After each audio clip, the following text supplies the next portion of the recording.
네, 시니어 여러분, 지난 한 주일 동안 잘 지내셨습니까? 3월달이 이제 막 다 가기 시작하는데 아직도 날씨가 상당히 좀 쌀쌀합니다. 꽃샘추위라고 하죠. 그러고 보니까 이제 4월 10일 날 투표할 날짜도 얼마 남지 않았고 우리 국민도 괜히 마음이 좀 조바심이 나고 바쁩니다. 국회의원에 나서는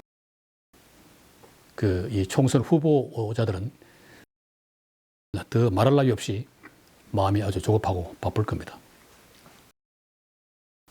오늘 이 시간에는 우리가 투표를 하는데 뭐 일반적으로 사람들은 다 머릿속에는 기억을 하고 있죠. 어떤 사람에게 내가 투표를 해야 되겠다.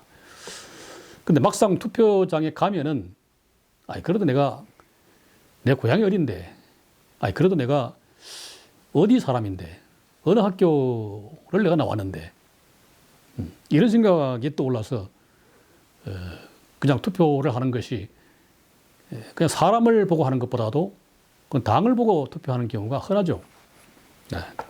그게 대부분입니다. 이번 여당이나 야당이나 공천 과정을 이렇게 보니까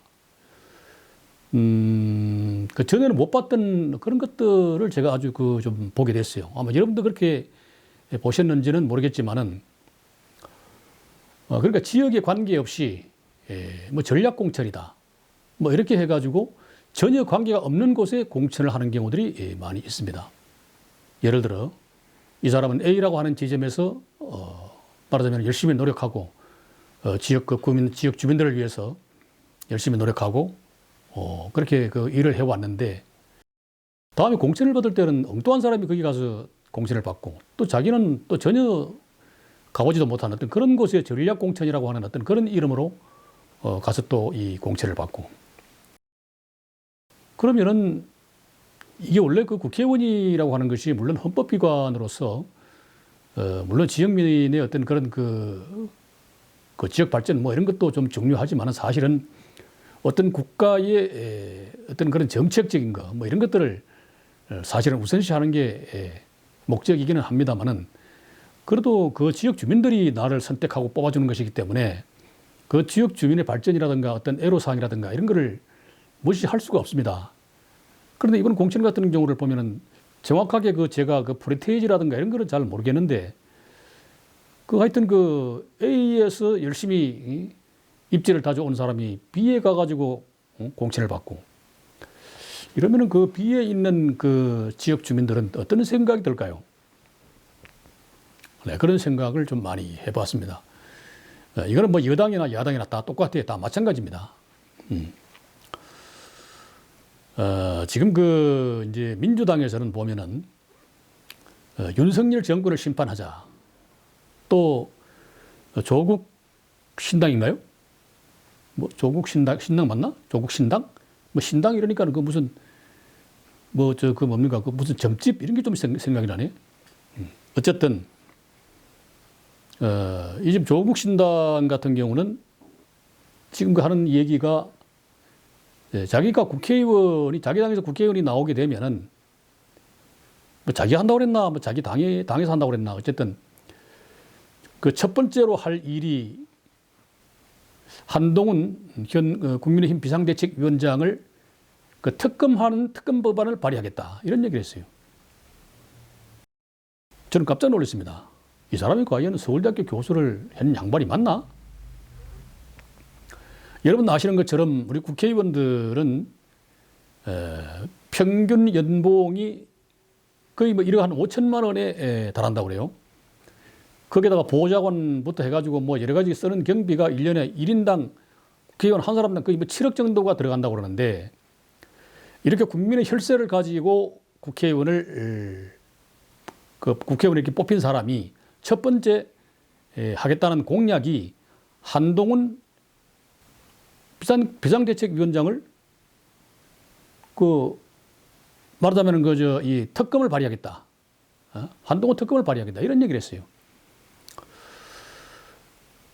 그러니까 무슨 특검이냐 보니까 조국 신당 이 사람이 이제 자기 자녀라든가 이런 부분에서 이제 어떤 그런 학교 문제라든가 무슨 뭐 이런 것 때문에 이제 뭐 억압을 받았던 것처럼 한동훈 비대위원장의 자녀도 막 그런 비리가 막 있다. 뭐 있는지 없는지 잘 모르겠어요. 그래서 지금까지 뭐 거기에 대해서 특별히 있으면은 뭐 지금 이런 시국에 민주당이나 뭐 아니면 또 뭐 종북 좌파들이 그냥 있었겠습니까? 근데 이제 그런 거를 이제 특검을 하겠다고 이제 그런 공약을 발표를 했어요. 기가 차죠. 네.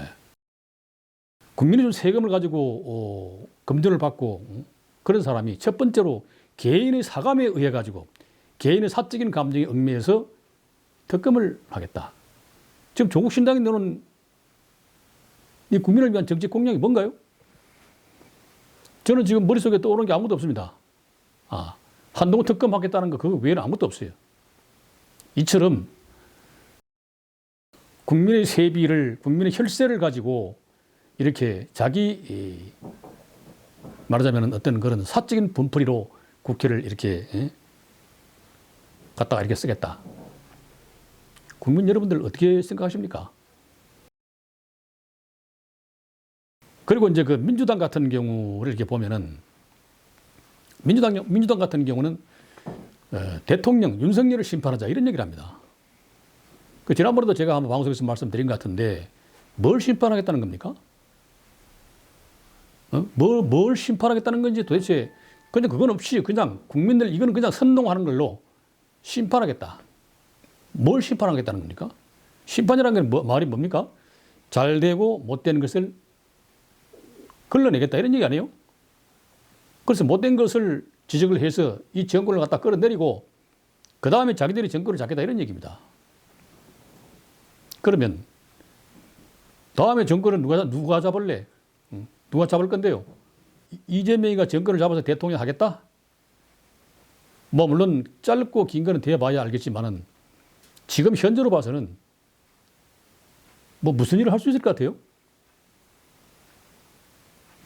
박근혜를 끌어내리고 문재인이 대통령이 된 다음에 문재인이 나라를 어떻게 만들었습니까? 그 한 국가의 경제력이 그 탄탄하려고 하면 말이죠. 이 소상공인 그리고 중소기업 물론 대기업은 뭐 그건 당연한 얘기고 근데 이제 그 중에서도 이제 소상공인하고 중소기업들이 이게 탄탄해야 돼 이게. 그래야 그 국가의 어떤 그런 그 경제력이라고 하는 것이 내후 외환의 어떤 그 외풍에도 그런 외풍에도 잘 견디고 그렇게 나갈 수 있는 겁니다. 물론 대기업들이 견인을 하겠죠. 중소기업이나 소상공인들을 견인을 하고 또 그렇지만은 대기업도 역시 그 소상공인이나 중소기업들 이런 그 회사들의 그 뒷받침이 있어야 이 기업들이 쭉쭉 뻗어나갈 수가 있는 겁니다. 그 일본 같은 경우는 말이죠. 일본 같은 경우는 그 보면은 우리가 그 어떤 그 지방에 가보면은 그 유명한 무슨 음식점이나 또는 무슨 뭐 어떤 그런 그 좀 기념할 만한 그런 것들이 상당히 많이 있습니다. 그럼 예를 들어서 무슨 저쪽에 뭐 어디 뭐 나고야 뭐 또 시부야 뭐 어디 이런데 그런데 예를 들어서 유명한 음식점이 있다고 하면은 보통 그런 그 음식점들은 가보면은 그 역사가 보통은 뭐 300년, 400년 된 데가 많아요. 그래서 그 내용을 이렇게 들어보면은 그 집안의 그 할아버지 해가지고 장손이 그 집안의 장손 그리고 후손의 장손들이 계속해서 그 집안의 어떤 그런 그 가게를 이어받는 그런 그 역사가 굉장히 많습니다. 그러다 보니까 이 사람들은 뭐 가게가 잘 된다고 그래가지고 이거를 무슨 프랜차이즈라든가 이런 걸 안 해요. 그러니까 어디 저 도쿄에 있는 사람도 어디 뭐 저쪽 오사카나 이런 데 뭐 유명한 무슨 음식점이 있다. 또는 뭐 명품을 파는 뭐가 있다. 그러면 그쪽으로 직접 가야 됩니다. 가가지고 그걸 사갖고 와야 돼. 그것이 일본 같은 경우는 오랫동안 대를 이어서 몇백 년 동안 그 전통을 이어오고 있는 것이 이제 그런 그 하나의 이제 관련돼. 우리나라 같은 경우는 보게 되면은 뭐 이렇게 물건을 하나 좀 내가지고 좀 뭐 음식료든 뭐든 하여튼 뭐 좀 잘 됐나 그러면은 바로 그냥 하는 게 뭡니까? 네, 프랜차이즈입니다. 프랜차이즈. 그래서 서울에서 맛볼 수 있는 거를 부산에 가서도 맛보고 뭐 제주도에서도 이제 맛보고 그런 것들은 이제 그 대명사가 치킨 쪽이죠, 치킨. 그렇게 이제 그 우리나라하고 이제 일본하고의 그 정세는 좀 서로 다른데 이제는 우리나라도 이제 이렇게 보면은 좀 일본을 좀 따라가는 것 같아요. 뭐 대기업에서 근무를 하다가 요즘은 이제 그 시골에 이렇게 가보면은 뭐 자기 부모님들이 이제 하던 그런 뭐 농사도 이제 이어받아서 하고 짓고 또 뭐 떡방앗간도 이제 뭐 그렇게 하고 또 무슨 이제 뭐 음식점도 이제 보면은 그렇게 이제 대를 이어서 이제 받는 아들 며느리가 같이 이제 하는 그런 것들이 점차 이제 늘어나고 있습니다. 물론 그 이제 윗대들이 이제 하던 그런 이제 그 어떤 그 이제 맛이겠죠, 맛.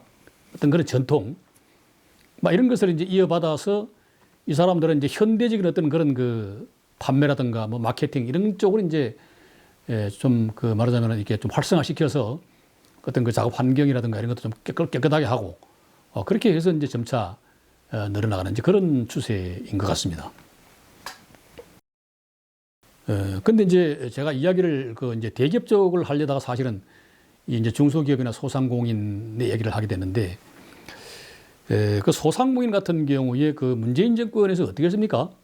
그 소상공인이고 중소기업이고 간에 가장 큰 타격을 받았던 것은 문재인 역시 그 갑작스러운 말하자면 이 최저임금을 그냥 금방 이렇게 확 올리는 바람에 거기에 미처 대비가 되지 못하고 준비가 안 됐던 이런 소상공인이나 뭐 이런 사람들은 굉장한 애로를 많이 겪었습니다. 그러니까 같이 일하던 사람들이 그냥 내보내게 되고 또 무슨 일반 뭐 중소기업 같은 경우는 뭐 1년이 되기 전에 해고를 해가지고 또 그 다시 이제 또 새로 채용을 하고 뭐 이렇게 해가지고 상당한 그 부작용을 겪고 그런 일이 많았습니다. 그러니까 이런 것들을 정치인들은 그냥 뭐 자기 머릿속에서 그냥 뭐 이게 하자 하면 그냥 뭐 그렇게 그냥 하면 되는 것으로 알고 있는데 기업들은 그렇지 않습니다. 기업들은 그 하나하나에 굉장한 그 영향을 받고 지금 보면 여러분들 아시는 것처럼 무슨 뭐 4대 뭐 보험이니 해가지고 이런 거를 뭐 국민연금이니 의료보험이니 또는 뭐 지금은 뭐 뭡니까 그 고용보험이니 이런 것들을 좀 다 지금 그 사업주가 지금 같이 좀 부담을 하고 이러다 보니까 이게 과연 이게 사람을 제대로 쓸 수 있나 하는 그런 문제에 이제 굉장히 봉착을 하게 되는 거죠. 그러니까 이런 거를 모르고 그냥 뭐 하라면 해 그냥 뭐 하는 식으로 뭐 안 되는 게 없다 뭐 이런 식으로 그냥 막 밀어붙이면은 다 되는 것 같지만 사실은 현장에서 보면은 그렇지 않습니다. 모든 것이 다 이 단계가 있고 순서가 있고 절차가 있는 것이지 이걸 그냥 말 한마디로 그냥 갖다 그냥 깔아뭉개고 우리가 정권을 잡으면 그냥 칼자루를 쥐고 있으니까 우리 마음대로 하겠다. 그 부작용이 어떻게 나타납니까? 그게 그 다음 정권에 가서 나타나는 거예요. 지금 우리 윤석열 정권 뭐 물가 오른다 뭐 어쩐다 지금 뭐 막 떠들고 지금 왜 정권이 그거를 물가도 제대로 잡지 못하느냐 하고 지금 사실은 그것이 전 정권 문재인 정권에서부터 다 떠내려온 거예요 이게. 떠내려온 겁니다 이게. 전에 한번 KBS의 그 오후 5시에 라디오 방송인가요? 제1라디오. 거기에 이제 좌파 패널이 나와가지고 이제 그런 얘기를 한번 해요. 그때 이제 아마 이재용 삼성 그 그룹 회장이 구속이 돼가지고 이제 뭐 법원에 구치소에 있을 때 근데 그 좌파 패널이 그런 얘기를 한번 했어요.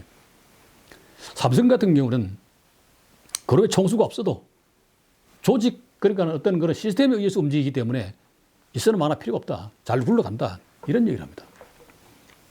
그 얘기를 듣고 제가 참 저런 미친 XX가 있나? 참 그런 내가 이야기를 했어요. 저러니까는 사업을 해보지 않고 기업을 해보지 않았으니까는 저런 이야기를 한다. 제가 그런 생각을 제가 했어요. 왜? 우리가 기업을 하나 일으키고 사업을 하나 일으키고 물론 삼성 재벌 회장 뭐 자식들이야 직접 겪어보지 않았으니까 그건 잘 모르죠. 잘난 운명적으로 팔자족에 그냥 태어났으니까는 뭐 그런 사람 잘 모르지만은 그러나 그 외에 대부분 자기 당대에서 사업을 일으키고 또 사업을 현재 시작하고 있는 사람들은요 정말 이 사업을 성공을 하기 위해 가지고는 죽기 아니면 까무러치기 그런 심정으로 일을 해야 됩니다. 그렇게 해가지고 죽는 사람들 많아요. 자살하는 사람 많습니다. 빚에 쪼달려가지고. 채권자들한테 그 사람들한테 시달리는 게 그거 겪어보지 않은 사람 아무 모를걸요. 그렇게 시달리고 하다 보니까 말하자면 가족들까지도 같이 그냥 자기 자식들까지 애들까지도 그냥 같이 그냥 세상을 그냥 등지는 그런 안타까운 소식들을 우리가 많이 봤어요. 사업이라고 하는 거, 기업이라고 하는 거 그만큼 어려운 겁니다. 우리가 보통 보면은요, 사업자 등록증을 새로 내 가지고 한번 걸고 나면은 보통은 2년 이내에 그 사업자 등록증을 내리는 게 거의 50%입니다. 그 다음에 3년 이내에 내리는 게 다시 50%예요. 50%예요. 75%가 내리는 거예요. 그 다음에 다시 1년 정도 있으면은 다시 25% 떨어지고, 그러니까 3년 후에 그 사업자 등록증을 그대로 유지하는 그런 기업은 한 100군데 중에서 한 5개에서 한 7개? 그 정도만 살아남는 겁니다. 그럼 나머지는 뭐예요? 그냥 빚만 그냥 왕창 그냥 다 뒤집어 쓰고, 집 팔고, 뭐 땅 팔고, 뭐 해가지고 그냥 다 뒤집어 쓰고, 그냥 그대로 그냥 나가 떨어지는 겁니다. 이렇게 해서 만든 기업이에요. 그냥 사업자 등록증 하나 들른 그냥 세무서에서 내준다고 그래가지고 그게 기업이 되는 게 아니에요, 그게. 그야말로 죽음을 각오하고, 목숨과 생명과 모든 것을 다 올인해야만 성공을 할까 말까 하는 그것이 바로 사업이다. 그런 내용입니다. 그러면 자, 삼성 같은 경우에 이건희 회장이 그 당시에는 아마 그 무슨 그 병원으로 아마 의식 불명인 채로 아마 그 누워 있었고, 그럴 때로 제가 기억을 하는데, 그 경영권 분쟁 때문에 어딥니까 그 국민연금에서 무슨 뭐 그 돈을 갖다가 이렇게 뭐 좀 빌려줬다고 했나? 하여튼 뭐 어떤 그런 경영권 인수 때문에 부정한 일을 했다. 이래서 이제 이재용 씨가 이제 그 구속됐을 그런 식이었었는데, 근데 그 좌파 편을 하는 얘기가 삼성 같은 경우는 그 이 총수가 압수된다. 시스템으로 돌아간다. 그런 얘기를 했어요. 여러분 그럴 것 같습니까? 대기업일수록 기업의 규모가 클수록 반드시 총수가 있어야 된다. 의사 결정권자가 있어야 된다. 자, 이건희 회장이 한때 유럽에 출장을 갔어요. 가가지고 거기서 우연하게 무슨 동영상을 봤는데, LG그룹인가? LG인가? LG가 이제 삼성이 그 당시에는 뭐 지금은 어쩐지 모르겠습니다만, 그 당시에는 LG하고 삼성하고 서로 어떤 그런 맞서였죠. 근데 보니까 삼성의 그 이 세탁기인가 뭐를 이렇게 보니까는 그 삼성 직원이 그 뭐 무슨 망치를 가지고 새 제품 만들어낸 새 제품이 그 망치 이 세탁기가 이게 문인가 뭔가 잘 안 맞으니까 이거를 망치로 두드려 가지고 그걸 맞추고 있더라는 얘기지. 그걸 보고 이건희가 기가 찼겠죠. 그래서 국내에 있는 회장들 전부 다 그 자기 출장 중에 외국 다 불러들였어요. 불러들여 가지고 그 자리에서 전국에 있는 뭐 거기서 하여튼 모든 세탁기를 다 수거해가지고 갖다 불질러라. 그래서 세탁기 다 꺼내가지고 뭐 전 세계에 있는 건지 뭐 국내에 있는 건지 뭐 그건 기억이 잘 안 나는데, 하여튼 생산해가지고 그냥 뭐 산더미까지 쌓아놓은 세탁기를 갖다가 전부 다 갖다 놓고 그냥 한 군데 갖다 놓고 다 불질러 버렸어요. 그러면서 이건희가 했던 이 얘기가, 유명한 얘기가 있죠. 마누라하고 자식을 제외하고는 모두 다 바꾸라. 그런 얘기를 했습니다. 자, 이 이야기를 누구만이 할 수 있습니까? 그룹의 총수만이 할 수 있는 얘기입니다. 그런 문제가 세탁기를 하나 만들어서 어떤 그런 뭐 볼트가 뭐 안 맞았든지 뭐 나트가 빠졌든지 뭐 하여튼 그런 문제가 발생을 해서 이게 세탁기가 제대로 뭐가 안 맞는다라고 했을 때, 그거를 그 직원들이나 임직원들이나 특히 임원들, 그 사람들이 그걸 몰랐을까요? 공장장도 그런 데 있는 사람들은 사장급이죠. 이게 몰랐겠습니까? 이를 다 보고가 될 텐데. 보면은 공장에 딱 들어서면 제일 위에 써놓은 게 뭐예요? 품질 관리. 이런 거 제일 먼저 써놓고는, 근데 직원이 그거를 뭐가 안 맞아가지고 망치로 두들기고 앉아있는 거 그거를 몰랐을까요? 그게 임원이? 몰랐다면 그거는 임원 자격도 없는 거지, 그거는. 알았을 겁니다. 그런데 그거를 다른 방법이 없어, 이게. 그 임원 혼자 그 사람의 생각 가지고는 이거를 어떻게 할 방법이 없는 거야, 이게. 그 뭐 당연히 사장단 관계, 뭐 사장단 회의나 이런 데 보고가 됐겠죠. 근데 그냥 쉬쉬한 거지. 아, 회장님 귀에 들어가면 큰일 나니까 이거 절대로 보고하면 안 된다. 자기들끼리 다 알고 있어. 회장만 몰랐던 거지. 그러면 그 자리에 그 당시에 그러면 거기는 삼성이라고 하는 시스템이 그러면 그때는 없었나요? 다 있었죠, 시스템이. 다 있었습니다. 시스템이 있었음에도 불구하고 그 문제를 해결할 제1인자, 총수가 없었기 때문에 그거를 결정을 못 하는 거예요. 저거를 세탁기를 다 수거해서 갖다 불태우고 없애버리자. 그 생각을 할 수가 없는 겁니다. 왜?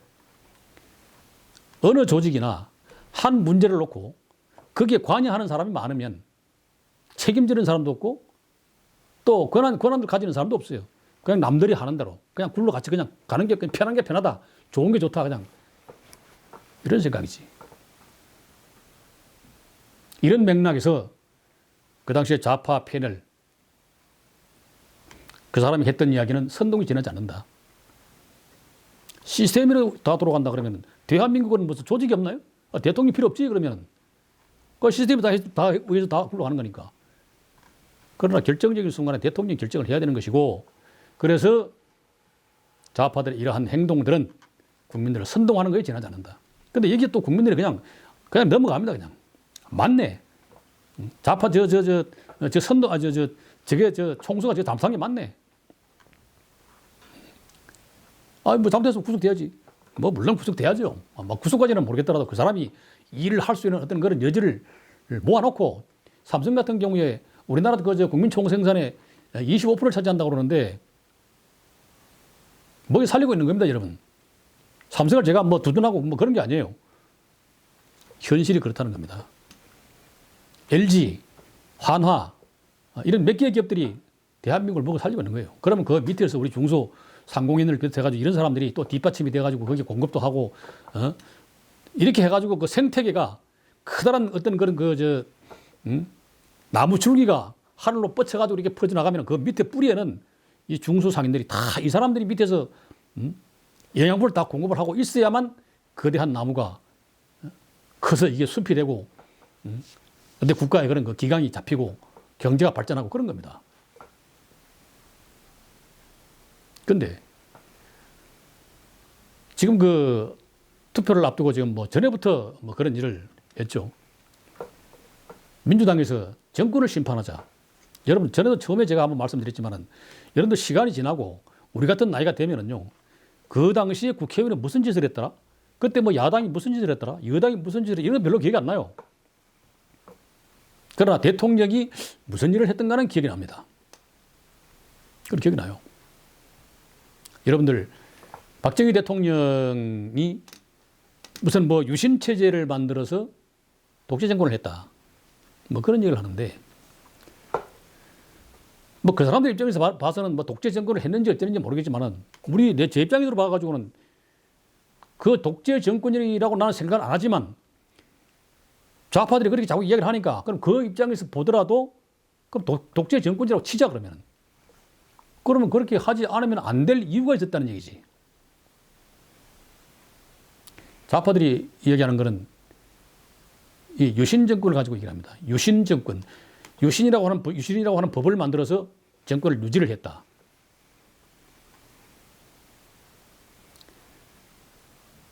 그 당시에 박정희 대통령이 무슨 일을 하려고 그러면은 지금하고 똑같아. 무슨 일을 하려고 그러면은 김대중, 김영삼 이 두 사람이 나서가지고 결사반대하는 거라.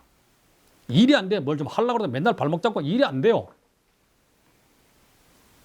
박정희 대통령이 생각하기에 할 일이 천지백갈인데, 천지가 뭐 할 일이 천지인데 빨리빨리 나가야 되는데 계속 그냥 발목을 잡고 국회에서 아무것도 못하게 하니까. 그러니까 생각하는 것이 이거 안 되겠다. 이게 조금 후세에 내가 조금 요걸 좀 얻어먹더라도 국회의원 통일주체 국민회의라고 하는 데서 대통령 선거를 하고 또 유신헌법이라는 걸 만들어서 여당에서 몇 명의 국회의원을 만들자. 근데 그게 유신헌법 번거로 제가 좀 기억을 하고 있습니다. 그래서 여당에서 항상 과반 의석 이상을 차지하고 해서 이제 경제 발전을 해야 되겠다. 그렇게 해서 만드는 것이 그 유신 헌법이고 그런 겁니다. 그러니까 이 일을 하기 위해 가지고 국회에 너희들이 좀 발목 좀 잡지 마라, 좀 내가 좀 일 좀 하게 하는 의미에서 만드는 것이 이 말하자면은 국회의원을 조금 더 여당에서 확보를 해야 되겠다 그런 생각을 했던 겁니다. 오죽하면 박정희 대통령이 그랬어요. 나는 할 일이 많다. 내 무덤에 나중에 내 무덤에 침을 뱉으라는 그런 얘기를 했어요. 내가 한 일이, 지금 내가 하고 있는 일이 국가를 발전시키지 못하고 국가의 존망을 그 가를 수 있는 어떤 그런 잘못된 정책이라면 나중에 내 무덤에 침을 뱉어라. 침을 뱉어라. 그런 얘기를 했던 겁니다. 여러분 아마 아실 겁니다. 경부 고속도로를 올라가니까 김영삼, 김대중이가 그 앞에 가가지고 뒹굴고 그 돈이 있으면 차라리 국민들, 불쌍한 사람들 쌀 사주고 옷 사주고 해야지 왜 무슨 쓸데없는 고속도로 놀러 그러느냐. 미국에서 한국에 와서 보니까 산에 나무가 하나도 없어. 겨울에 축구한데 그 돈을 얼마를 줬는가 봐요. 그 돈을 주고서 야 이걸 가지고 국민들 불쌍하니까 뭐 연탄도 좀 사고 뭐 이렇게 해가지고 이 산에 좀 어떻게 이런 건 좀 나무 갖다 베지 말고 이렇게 좀 해라. 그렇게 해가지고 그때 뭐 하여튼 돈을 좀 받은 것 같아요. 그 다음에 시간 조금 지나고 난 뒤에 다시 와가지고 그때 돈을 잘 썼는가 해가지고 이제 뭐 감사 뭐 이런 거 이제 비슷하게 해서 이제 와서 하려고 하는데 보니까 이 돈을 가지고 말하자면 이 국민들한테 나눠준 게 없어 이게. 그러니까 이 중간에서 떼먹었나 해가지고 이제 조사를 해봤더니 그게 아니고 이 돈은 국민들한테 줘봐야 잠깐이다. 잠깐이다. 이거를 영원히 국민들이 따뜻하게 지내려고 그러면 일단 산에다 나무를 심어야 되겠다. 그래서 그 돈 가지고 살림 녹화를 한 겁니다. 그래서 오늘날 이렇게 온 천지가 세상 누구도 누구나 다 칭찬하는 이런 거 푸른 나라가 됐어요. 아마 나이가 조금 드신 분들은 우리 또래 된 그 시니어 되신 분들은 아마 느끼실 겁니다. 우리가 국민학교 다닐 때 접도구역이라고 하는 게 있어서 접도구역. 어느 날 딱 보니까 뭐 학교에서 무슨 접도구역 해가지고 뭐 시험에도 뭐 나오고 그랬던 적이 그랬던 걸로 기억을 하는데 이렇게 마을에 이렇게 나가보면 시골에 그저 황소가 끌고 다니던 그 달구지길 이런 데도 보니까 무슨 말뚝을 이렇게 도로에서 몇 미터 떨어져가지고 1m인가? 뭐 도로마다 좀 틀리는데 거기 떨어져가지고 이렇게 말뚝을 박아놨다는 얘기지, 말뚝. 그게 뭐냐 보니까는 접도구역이라고 했어요, 접도구역. 이게 뭐냐, 접도구역이. 처음엔 그걸 몰랐죠. 그러니까 그 안에서는 뭘 마음대로 못한다 이런 얘기를 하더라고. 그리고 왜 이렇게 해놨는지 그 당시에는 뭐 나이도 어리고 하니까 뭐 관심이 없었죠. 그럼 지금 와서 생각을 해보니까 야, 정말로 박정희의 계획은 100년을 내다보는 것이 아니라 1000년을 내다보고 있었구나. 이 길을 이만큼 넓혀야 된다. 나라가 발전하고 부강하려고 그러면 첫 번째로 일단은 길을 넓혀야 된다. 길을 넓히고 길이 좋아야 된다. 그런데 경제가 어느 정도 발전을 해서 그러면 이제 뭐 땅값도 오르고 이제 그러겠죠. 그러면 그때 가가지고 이 길을 넓히려고 하니까 이게 뭐 거기다가 뭐 무슨 건축물을 세우고 뭐 이렇게 해놓고 저렇게 해놓고 하니까 이게 돈이 많이 들어가. 그러니까 안 되겠다. 미리부터 국가 전체 종합 설계도를 만들어서 이거를 도로를 확장할 수 있는 길을 그 여지를 좀 남겨놓고 여기는 아무것도 짓지를 못하도록 해야 되겠다 하는 그런 생각을 했던 겁니다. 위대한 지도자입니다.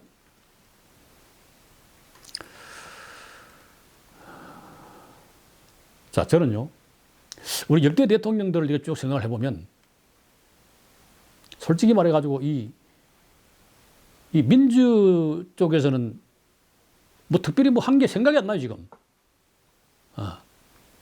김대중 대통령은 그때 IMF 끝나고 이제 그거 뭐 정리했다는 거 그거 하고, 그거보다도 이제 20만 불인가 5억 불인가 얼마를 갖다가 김정일이한테 갖다 줬다는 거 그거 생각나고, 그다음 김영삼 씨는 뭐 사실 여권으로 들어오긴 했지만은 그 박정희하고 척을 졌던 그런 사람이기 때문에 그게 무슨 뭐 어쩌기라도 할 수 없고, 또 이제 그리고 그 다음에 이제 누굽니까? 노무현 예. 노무현 대통령 같은 경우는 그 한미 FTA, 예, 그거는 잘 했다고 생각돼요. 그 외에는 뭐 생각나는 게 없어요. 뭐 문재인이 같은 경우는 그거는 뭐 정말 아유 참나. 이건 뭐 더 이상 이야기하고 싶은 생각도 없고. 그리고 이제 보수 대통령 중에서는 이제 뭐 박정희 아까 말씀드렸고, 이제 전두환 같은 경우는 어쨌든 그 광주 사태를 잘 정리를 하고, 물론 거기에서 돌아가신 분들은 애석하죠. 애석합니다. 근데 어쨌든 이제 그 88 올림픽을 이제 유치를 하고, 뭐 사람들 이야기 들어보면 그때가 제일 물가도 안정이 되고 제일 살기가 좋았다 그래요. 그 다음에 이제 뭐 노태우는 뭐 이 공산권하고 수교를 했던 그런 게 있고, 그 다음 또 누굽니까? 뭐 박근혜 같은 경우는 이제 또 그렇게 이제 그 탄핵을 당하고, 그 다음에 이명박 같은 경우도 이제 또 4대강 사업 뭐 이렇게 하고, 어쨌든 이 국회의원들이 했던 그런 것들은 잘 기억이 안 나요. 근데 대통령이 한 업적에 대해서는 생각이 많이 납니다. 그럼 지금 윤석열 대통령 같은 경우도 지금 국정심판 해가지고 야당에서 지금 주장을 하고 있는데, 윤석열 대통령 같은 경우는 어쨌든 지금 현재까지는 잘 하고 있어요. 뭐 지역적인 거, 뭐 이런 것 부분에 대해서 조금 말들이 좀 있고 그러지만은, 그러나 대통령은 큰 그림을 그려야 되는 겁니다. 큰 그림을. 그 지금 막말로 그러면 민주당 주장처럼 지금 대통령을 지금 심판해서 끌어내려 가지고 그럼 대통령 선거를 좀 다시 해서 자기들이 정권을 잡겠다? 국민들이 뭐 얼마나 피곤한데. 그 국민들하고 무슨 관계가 있어요? 아무 관계가 없어. 오늘 제가 이런 말씀을 드리는 것은, 국민 여러분이 앞으로 다가오는 총선에서 누구를 찍어야 할 것인가? 누구를 찍으셔야 할 것인가? 그걸 잘 생각해야 됩니다. 그냥 뭐, 이 사람이 뭐 오늘 저렇게 하고 텔레비전 저렇게 나왔으니까는, 저 사람 찍어야지. 또는, 저 사람이 뭐 또 이런 일을 했으니까, 저 사람 싫어. 나 저 사람 찍지 않을 거야. 이렇게 하는 것이 아니고, 우리는 앞으로 미래를 보고 선거를 해야 된다는 겁니다. 미래를 보고. 앞으로 보고 투표를 해야 그것이 나한테, 우리 후손들한테, 우리 국가에 어떤 영향을 끼칠 것인가. 이런 거를 머릿속에 염두에 두고, 그리고 투표를 해야 된다. 이런 말씀을 드리는 겁니다. 여러분이 생각하기에 민주당이, 조국 신당이 이런 데서 국가를 잘 끌고 갈 것이다. 그럼 그쪽을 찍어야지. 찍어야 됩니다. 근데 그게 아니라면 국가를 제대로 발전시키고 우리 국민소득 4만 불, 5만 불로 끌어올리고 북한한테 멱살 잡히지 않고, 그럼 우리 후손들한테 반듯하게 나라 물려줄 수 있는 그런 사람을 우리가 뽑아야 된다, 적어도. 그런 생각을 하는 겁니다. 이제 정말로 며칠 남지 않았습니다. 국회의원 선거가. 과연 뭐 민주당에서는 170석 무슨 뭐 비례대표 그 사람까지 해가지고 뭐 200석을 뭐 넘게 되면은 뭐 기간도 할 수 있다, 뭐 그런 얘기를 하는데, 뭐 물론 그렇게 되면 뭐 할 수 있겠죠. 그러나 지금까지 그 역사를 보면은 아무리 국가가 흔들리고 위급하고 어려웠어도 이번에 윤석열 대통령이 0.7% 차이로 대통령을 했듯이, 결코 우리나라는 정권을 잠시 맡길 수는 있지만 이 국가의 흥망을 결정하는 그런 어떤 그런 위기의 순간이 있을지 몰라도, 그러나 진정은 없다는 얘기죠. 그런 걸 명심하고 우리 모두가 정신 바짝 차리고 투표를 해야 되겠습니다. 정신 차립시다.